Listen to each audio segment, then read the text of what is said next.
90.3 WHPC now presents Law You Should Know. The law affects every aspect of our lives, our home, our jobs, and our recreational activities. Now, learn about the law and how to protect yourself against the loss of your liberty or property, and learn how to stand up for your rights and seek compensation when you have been wronged. Your host for Law You Should Know is attorney Kenneth J. Landau, a past dean of the Nassau Academy of Law, and frequently lectures to lawyers on ethics and avoiding problems with clients, and to the public on how to choose and use lawyers. This is Law You Should Know on the voice of Nassau Community College, 90.3 WHPC. Hi, this is Ken Landau, and welcome to Law You Should Know. Today, my special guest is Pastor Marcia Vogl, and she is going to talk about forgiveness, how it's important in litigation, before, during, and after, how it's important with our coworkers, with our family, and our friends, how it's important to lawyers who may work in a toxic, highly charged environment, and what we can do to de-escalate the situation and be better off with forgiveness. Marcia, welcome to Law You Should Know. Thank you very much. I should mention you're a pastor and you're also the author of the book Dancing with God, but you've collected different thoughts about why forgiveness is so important. So I'd like you to speak to it in a law-related context. So why is forgiveness so important? Well, people come to me because they are emotionally tied up. And it could be because they are involved in some legal thing, but not only legal thing, but relationships. And so forgiveness is a key for breaking off the bondage that they feel. They're stuck to something that they don't want to be stuck to. And forgiveness comes in there and it sets them free. And on the flip side, failing to forgive or not being able to forgive, does that take a toll on us and on our relationship with them and our other relationships? Well, yes, it does. It's like trying to run a race with a ball and chain on your ankle because it'll always come back. It'll always come back. Every time you see that person, it comes back, the resentment, the anger. So if you forgive, at least you get rid of the ball and chain. Now, that doesn't mean you have to be buddies again, but at least you're not running with a ball and chain of resentment and anger in your heart. And if you're mad at a lot of people or mad for many different issues, that's going to really be many balls and chains to carry around. Exactly. Forgive as many people as you can that you know how. And there is a good time to forgive someone when a problem first arises or after we're tired of carrying it around or we realize it's not going to get resolved or that person is not going to change or the situation will not go away? Well, it's a little bit of all of the above. It depending on how big the hurt is or the injury is. If it's huge, it's very difficult to say right away, I forgive you. You know, if someone has been killed or some huge thing has happened to that person, I understand. But forgiveness is a choice. So we get to choose when we are going to forgive. And I always tell people, when you believe you're ready, that's the right time. But don't wait till you feel like it, because that will never happen. And forgiveness is not the same as forgetting or erasing the memory. Can you just explain that distinction to us? Well, when something has happened to us, when there is an offense, there is a link that we are connected to the person from whom the offense came. It's a sort of a emotional, mental, it's a spiritual thing. Now, sometimes we forget what we're really doing is we're just putting it under the rug. And so we're still running with that ball and chain. And so forgetting is amnesia. I'm trying to put that event in amnesia, but forgiving is not amnesia. Forgiving means it's not that your brain doesn't even think about it. It means your heart no longer is stuck to it. You're acknowledging it, and you're saying, I'm going to let go of the hold this is taking on me emotionally and otherwise, and I'm going to move on. That's correct. And so when you say, I forgive that person, I forgive Joel for wrecking my car, that's much more powerful than said, well, just forget about it. I can't forget about it. And being mad at your spouse or your boss or your neighbor or your friend for whatever, just carrying it with you day after day, month after month, year after year, it's going to hold you back and be a burden, an unnecessary weight on you and your present and future relationships. Well, that's true. And what happens is if you hang it on for a long time and year after year, not only do you drag it along, but it grows. It grows bigger and bigger the longer you hang on to it. And does it explode? Is it like a balloon that it's getting bigger and a bigger burden on you and it's more baggage to carry around? Well, I think it depends on the person. And sometimes people don't realize that's what I counsel people on. They don't realize that is why they're exploding. It's because they're trying to drag this giant ball and chain. So they get angry and they get frustrated and what's wrong with me? And when I can point out to them, well, choose to forgive that person.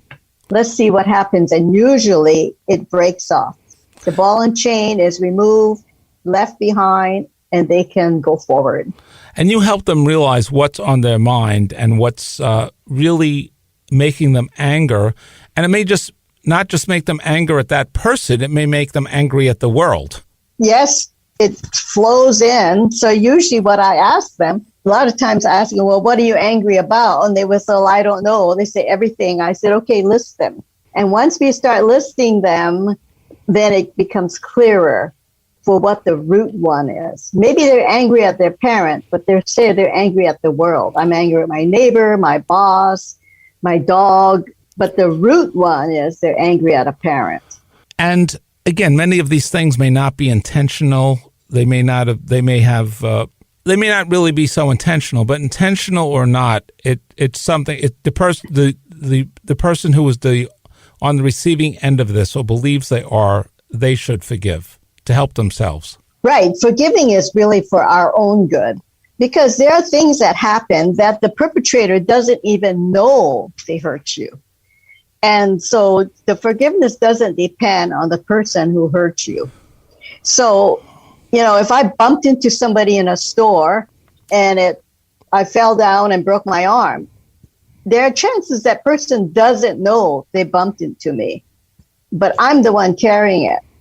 So I need to forgive them, whatever that is.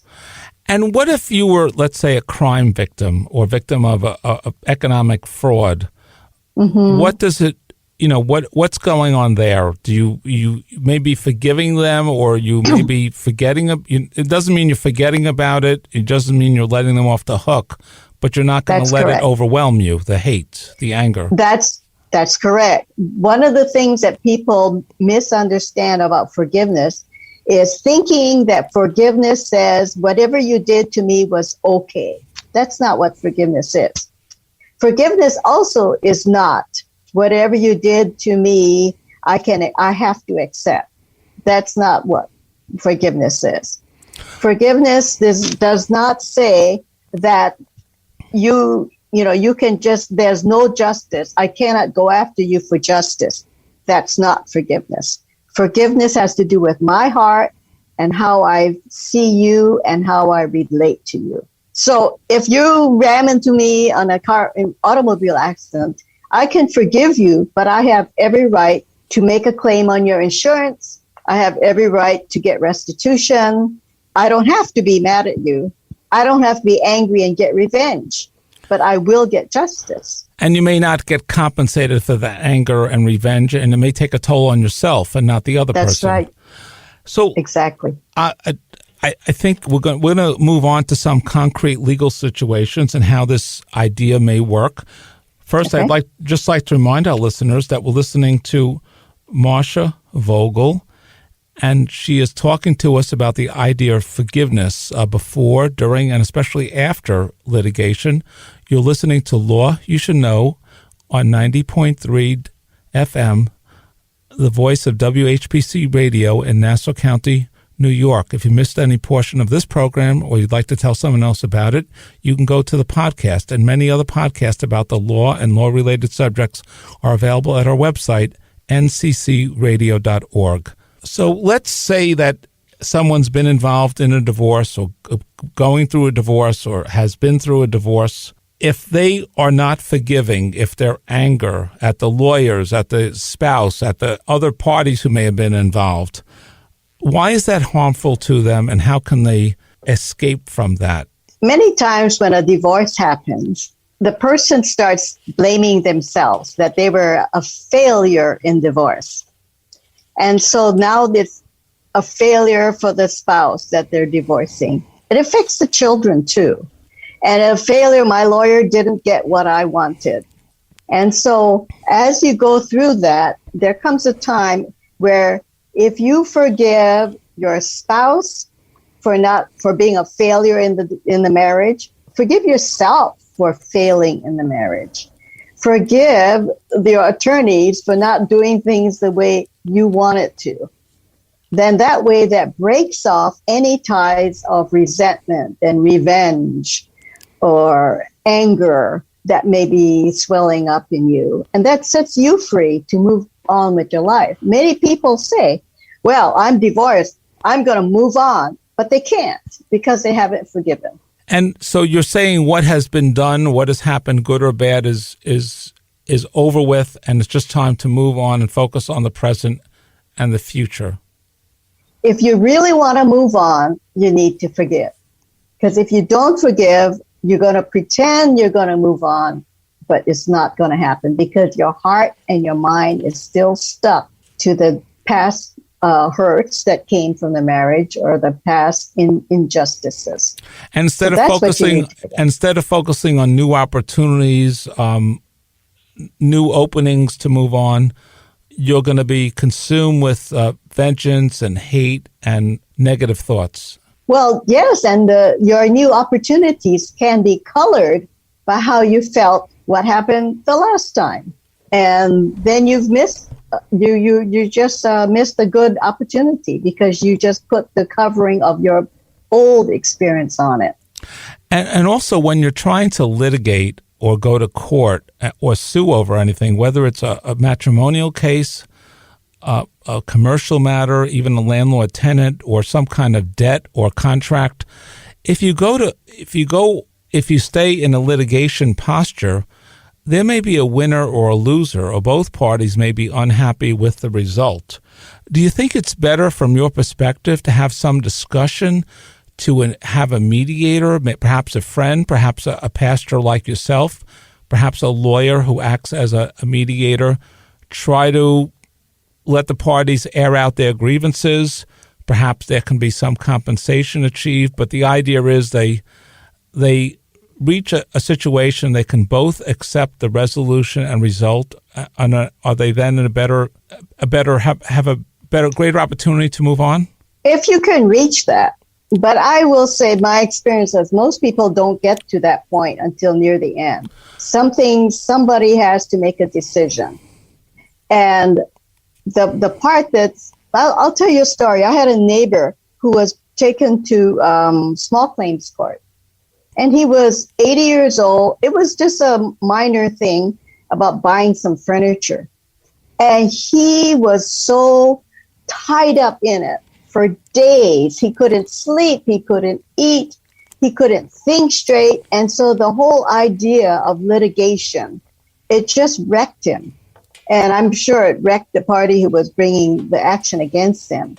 But those are the kind of things that people suffer from. And so I went to the courtroom with him, and it was, as you say, it was resolved by a volunteer attorney who listened to both parties and said, I think this is how it's going to end up. And both parties accepted it. So he was finally able to come down from climbing the wall, but he still had to forgive that person for bringing the action against him. And he got a chance to vent his thoughts and his perspective. And, yes. And in court, it may not be relevant. It may not be reliable. A judge may not let you air your grievances or your concerns. But through mediation, whether it's informal through the community or a trained mediator or an attorney acting as a mediator, part of the process is to discuss what your concerns are, to have a facilitated discussion, to air your concerns and then to try to achieve a resolution through a back and forth discussion. Yes, having that kind of trained mediator makes a huge difference, because they not only understand your emotional tie-up in it, but they can see the bigger picture from above. And they can say, yes, I know you're angry. However, these are the legal issues. 1, 2, 3, 4, and it kind of gives a much better picture. And they're coming from a point of neutrality. They're not acting as an advocate, but they are listening to you. They're acknowledging your pain. Correct. Yes, and they're very helpful when they do that, because people like this friend of mine was so emotionally wound up that he couldn't talk straight. And it takes time to recover, and you may go through litigation, be unhappy with the result, or the chance that you never got to air your pain.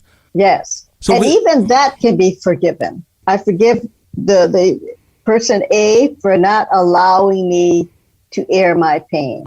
So if someone has been through the litigation process, and whether they won or lost or were both unhappy with the result, it's important to let go and to move on. And sometimes they can do it sooner, quicker, and more completely by, let's say, mediation or having a discussion or gentle negotiations to resolve the dispute. Well, see, there's a huge emotional issue that goes on, because litigation, a lot of times you have to produce your emails, your bank accounts, your calendar, and people feel so violated because they have to produce those things. And that's another aspect of litigation. So maybe the case is settled. You get this, and we're done. But that feeling of having been violated by having to produce all this evidence that I consider personal, that's what they need to forget. But that's part of the contentious litigation process, and the rules of discovery and exchange of information. That's part of the litigation process on both sides.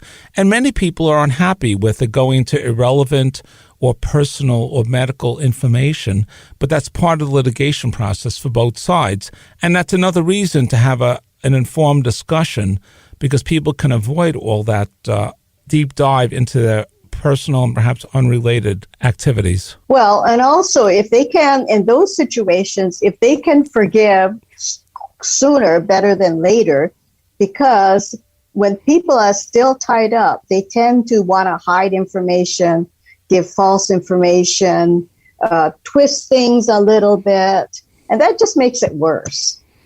So forgiving as soon as possible, even while you're collecting your information, is going to make it much easier. It's already hard. But and sometimes you have more control over what information. You can reach an agreement over the scope of discovery, that because you're in control of the process. So you can control the resolution, you can control the process, and that includes the exchange of information.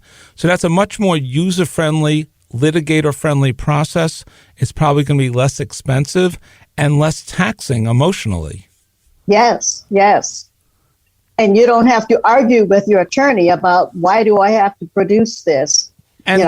Yes, and let's go back to the divorce situation. The other parties involved, perhaps this unfaithfulness, perhaps there's a family involved, children involved, relatives involved. Does that just make the process that much worse, or there's that much more pain during the process? Well, you have more things to forgive. If there are in-laws that involved, then you need to forgive the in-laws for their interference of whatever that is that you feel that they contributed to the situation. If there are children involved, if there are adult children or children who seem to take sides, then you need to forgive them. Friends, relatives, anybody that you feel in your heart brought this about or put you in this trap. You need to just forgive them, whether it makes sense in your brain or not. Don't try to rationalize it, because it's a heart matter. It's not an intellectual matter. But it's your heart and your stress as well. Absolutely. So whatever ill will they created for you before and during and maybe after the litigation or the dissolution of the marriage or the business, it's better to just forgive them, relieve it, just deposit your anger somewhere and not let it consume you. That's right, because the forgiving other people, it has to do with you, because you forgiving your in-laws may not make them better. The point isn't to make them better, friendlier, or anything like that. You're doing it for yourself so you can move on and you're unburdened by it. Yes. Okay. I just want to remind our listeners that we are talking with the Reverend Marcia Vogl. She's the author of Dancing with God, and we'll find out about that book in a moment. And she's talking about forgiveness when facing legal issues. If you've missed any portion of the program or you'd like to hear it again or tell someone else about it, just go to the podcast at nccradio.org. And you're listening to Law You Should Know here on 90.3 WHPC, the voice of Nassau Community College in Garden City, New York. So another aspect of forgiveness can arise with family disputes over family inheritance, or maybe your parent is disabled or something along those lines. Yes, we have heard so many stories about brothers and sisters are not in agreement about the family inheritance and those kinds of things. Well, when the dust settles, rather than spending your life being angry at your brother, it would be a lot better to just forgive him. That doesn't mean you have to go be pals with him again, but at least you're not angry. And the same is true in business disputes or, let's say, a family business. If you have that anger, it's going to keep you from moving on. Sure. You don't want to be in a position where you don't want to be in the same room with that person ever again.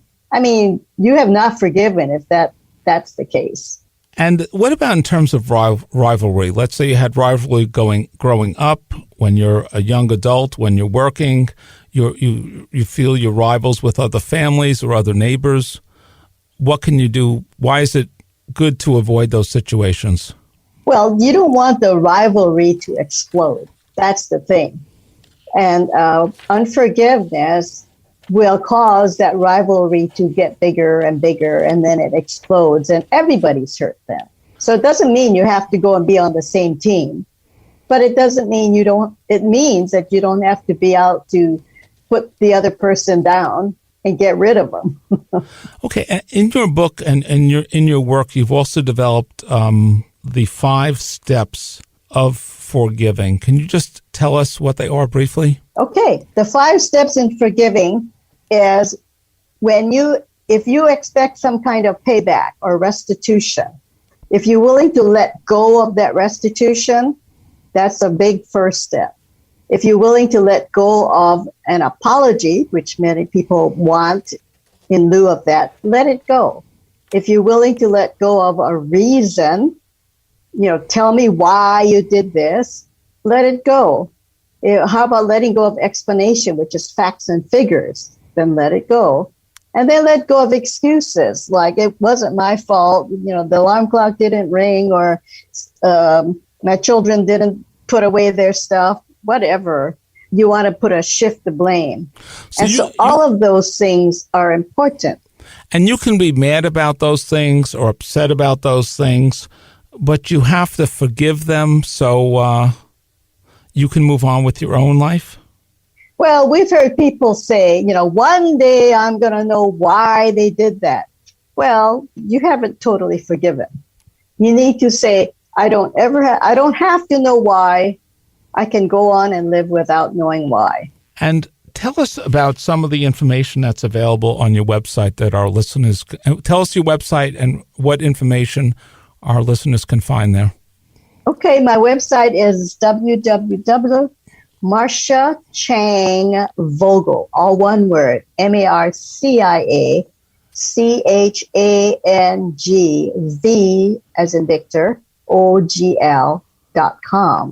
And on my website, you will find out about my ministry, the things I do. I teach classes. I do personal sessions, personal counseling sessions. My 2 books are on the website. You can purchase the books through there. And you can watch videos of my workshops and teachings, and also things that I have written. I write blogs and I write articles. So all of that is on my website. marciachangvogl.com. And what you can also email me there. And what are some of the things that you cover in your latest book, Dancing with God? Well, this forgiveness is a very big one because you cannot enjoy life. Life can't be happy if you're trying to run with or go with this ball and chain on you. Many balls and chains stuck to you, then you can't dance. I mean, life is a drag. And then you realize that you're angry. You're angry at people that you have no reason to be angry at.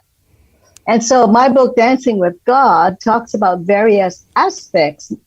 Forgiveness is one of them, but various aspects about being joyful, about leaving the old things behind. How do you leave old things behind and take up new things? Because there are things in our lives, the season is over.